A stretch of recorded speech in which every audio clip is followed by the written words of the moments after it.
I'll tell you all about the stories of Abu Lahab and Prophet Muhammad sallallahu alaihi wasallam. First, Prophet Muhammad sallallahu alaihi wasallam called out to all the people and Abu Lahab, and it was a chance for everyone to become Muslim.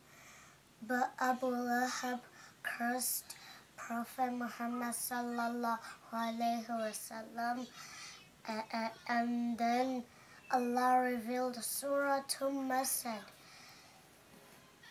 and then Allah told all of the people it will be Abu Lahab who will be destroyed with his evil things and actions and his money.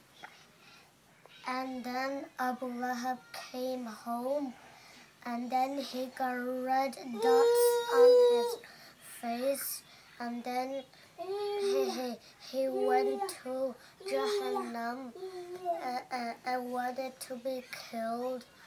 Think about what he had done. And his wife died too, and Abu Lahab. And his wife put sharp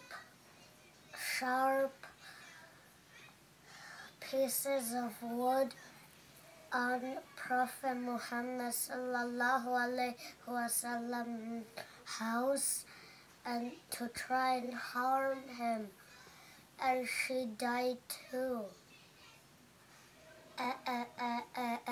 And then nothing will help them.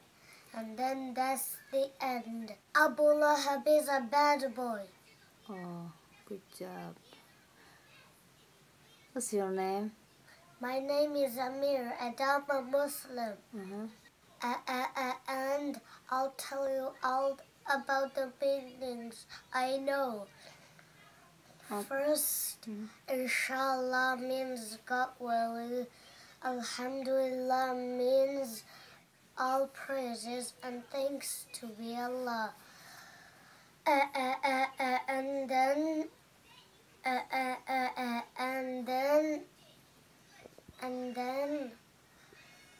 what I know about the meanings of أعوذ بالله أعوذ بالله من الشيطان الرجيم. What does that mean? I don't know. When Shaitan is telling you something bad, you When Shaitan tell you something bad, you say Alhamdulillah. No. أعوذ بالله من الشيطان الرجيم. Good job. How old are you? Let me. I am 6 years old, and I'm a Muslim. Bye-bye, all Muslim kids. Good job.